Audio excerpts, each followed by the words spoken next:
Welcome back. Here's Kovacs Report, and we have more Spider-Man. More Spider-Man to look at. We're going to review Spider-Man 94, Issue 2, a sort of direct continuation of the beloved animation from years back in our youth, you know, when Spidey was good. Now, this is by a legend, DeMatteis, with art by Towe and Campbell. And is it any good? Well, the first issue was okay. Introduced quite interesting concept, characters that weren't in the original animation, Morlun, Kaine. So I thought, okay, it was a bit of a rocky start, but maybe it really shapes up in issue 2. And that's what we're going to find out. So stick around. I'm going to go through it page by page. There will be spoilers, of course, so please read a book beforehand if you don't want to spoil. Like the video if you can, and definitely hit subscribe. So here we are. Spider-Man 94, another Spidey book that's been hyped out of the wazoo, all right? But does it deliver? Well, we've got an interesting cover here. You know, it does evoke those sort of 80s, 90s feel. And let's get into the story. So in the last issue, we discovered that Morlun is here, and he's basically been cloning his sons, basically, Kaine. And unfortunately, those bodies deteriorate, and what he does is he sucks the life out of them to keep him sustained. But it's not enough. He needs something better, something more permanent. And okay, we've got these variant covers. You got the standard action figure covers, as you'd expect, and some more covers which are good and bad depending on your art tastes. And we start exactly with that, sort of some kind of embryo gestating, where he's being cloned. Welcome back, my son, because in the last issue, we saw Morlun kill his son. We thought, oh, wow, oh dear, what's going to go on here? Well, he's respawned, but you can see he's already starting to deteriorate, this degeneration. So it means that these Kaines, they don't last very long. And Morlun, well, he needs something extra special to make it longer lasting, which, of course, is going to be something to do with Spider-Man's blood or DNA. So we have this conversation between the two of them, and you can see that he doesn't really care about them. He kind of does, but he kind of doesn't. They're just a means to an end. And we jump back to Spidey action. And honestly, the book just falls apart, much like most Spider-Man books right now. But I'm not going to be too harsh. Well, I'm going to try not to, but I'm going to tell you what I think. So we have these absolute random, less than Z-list villains here. We've got like a monkey, a kangaroo, and I'm not even sure what the other one is. Okay, the grizzly, the kangaroo, and the gibbon. Okay, and we've got spectators that are just taking pictures of these villains because, you know, that's what happens. So Spidey fights them. There's some back and forth with some absolute terrible dialogue, and I mean terrible dialogue. It doesn't even invoke the cartoon to me because it just feels like someone wrote it who didn't watch the cartoon maybe, or just took the 1994 style a little bit too literally. So there is a fight here for absolutely no reason. Doesn't forward the plot on whatsoever. It's supposed to be a bit of levity, a bit of comedy, you know, in this sort of dark tale of clones and father and sons.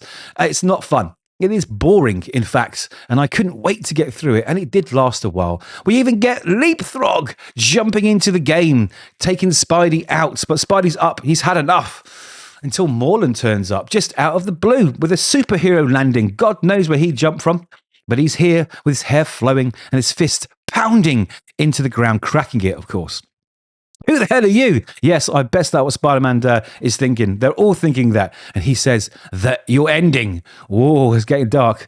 Anyway, we jump back to Mary Jane, who's visiting her Aunt Anna. In the previous issue, she put her Aunt Anna finally in place for saying some nasty things about her husband, Peter.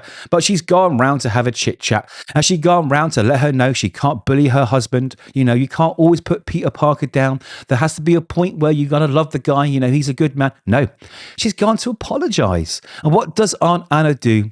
Does she extend sort of the courtesy of saying something nice about Peter? Absolutely not. No, she puts Peter down even more because that's what Spider-Man books are right now. It is put Peter so far into the ground that maybe he disappears and we forget he was even there. So she has a job interview, and of course Aunt Anna uses that as an excuse to jibe Peter one more time, saying, oh, you wouldn't need a job if that Peter wasn't taking silly photographs. At least he's got a job, love, all right? At least he's trying to do something with his life, all right? At least he's working, you know? Anyway, Mary Jane leaves, of course, a little bit upset because our Aunt Anna is relentless. There's no redeeming features about this woman. It is hammered into you that she ain't fun, and she really isn't. Same as the pages I was reading with her in it. Anyway, back to the fight with Morlun. And he takes all these baddies out, these really tough baddies that are dressed like idiots, and he even smacks Peter around because that's what he came for. He needs Peter. Now, Peter gets thrown into road, and of course, there just happens to be a vehicle coming his way. Oh no, is Peter going to get run over? No, because Leapfrog jumps in and saves him, but was fighting him earlier because, you don't deserve to die. I'm going to save you. I am going to save you. And then we get this moment here where Morlun does a Bane and cracks the baddie's back. Why? I don't know. Anyway, he starts sucking the life force out of him. Peter notices something weird's going on, and he starts to get back into the action. Now, the bad guys, they hobble off, even though this guy's back literally cracked. He's up and walking and being walked away. Now, I'm pretty sure you're supposed to leave people in the recovery position or not touch them at all when they've had their back cracked like that. But anyway, off they walk into the mist, into the New York mist. Now, Morlun says, listen, I've come here for you. He says, you are exceptional. You I admire and respect. For you, like me, tower above the others. Oh, he said the others. You'll know what I mean if you know what I mean. He says, why am I not flattered? I have no wish to hurt you any more than necessary. So I ask you most sincerely to surrender now. And Pete says, and why would I do that? He says, because the alternative is terrible indeed. Ooh. And then we jump back to Mary Jane. She's gone round to see Aunt May. They have a chit chat. Even Aunt May kind of puts Peter down a little bit, but then balances it out with that he's a lovable man. He's amazing. And she also reveals something. She knows he's Spider-Man. She's saying, listen, give the guy a break. He's working hard. He may not be the, brightest, sharpest tool in the box right now, but he's trying. But he's Spider-Man. What a big reveal. And would that have been a huge reveal if this story built up to it? Yeah, it could have been. But it wasn't. Just thrown in there for the tick boxes of put something shocking in, put a crap fight in, and put some thwips and some jokes in there. And then you got a Spider-Man book. It doesn't matter about the story. Anyway, we're back to Kaine. The interesting part of this book, I mean, it is quite dark. This sort of man that's sort of, I don't know, cloning sons, watching them deteriorate in front of him and then sucking their life force out and starting again. There's something tragic about that. That in itself is really interesting. But Kaine, he's starting to remember certain things. And I'm not quite sure how he remembers those things. I mean, does that stay in the DNA? I mean, does he have a stock of DNA and he makes all the clones from the same one? Or does he take the DNA from each version, I guess? So does some of the memories carry across in each version of the DNA? Maybe. But Kaine's up and he's in this weird dichotomy where he realizes that I love my father. I'm Kaine. I'm a servant of Morlun. But why? Why is it so hard to remember those years? It's all a blur, a far ago of images and emotions. But I remember you, Father. I live for you. I would gladly die for you. Why then do I hate you? And he punches the glass just to let you know that he's really upset. Now he looks into the glass and it reminds him of all the problems in the world. Everything that could solve him and his father's problems is Spider-Man. So obviously it's his job to go and kill Spider-Man. But we're back to Spider-Man Morlun. Morlun's kneeing Spidey in the face, socking him, swacking him, and all the other SFX you can put in the book, putting him down. Then he throws him with some magic punch through a window, grabs him by the neck, and he's suffering. Pete is not looking good, and he gets knocked the hell out. Now, Morlun carries him off. The police sort of look up in disbelief, not knowing what's going on.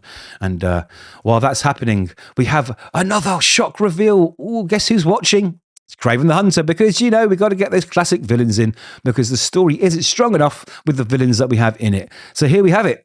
He is watching what's going on. Is he, on the hunt for Morlun? Is he on the hunt for Spider-Man? Is he hunting for the both of them? I don't know. But somehow he's managed to get a lion on top of a building in New York, unseen. I just don't get it. I don't get it, but there we have it.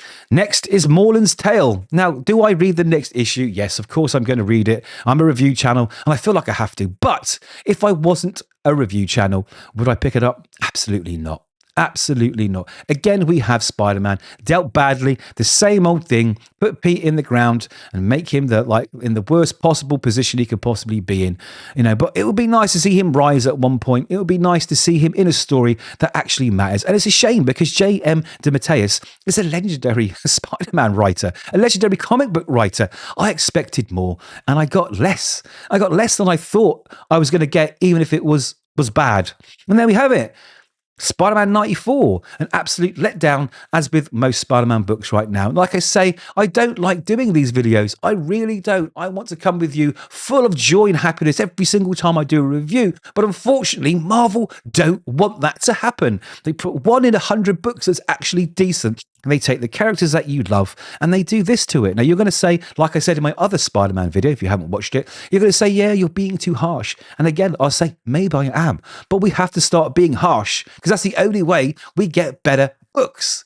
Okay? We need better Spidey books. This isn't it.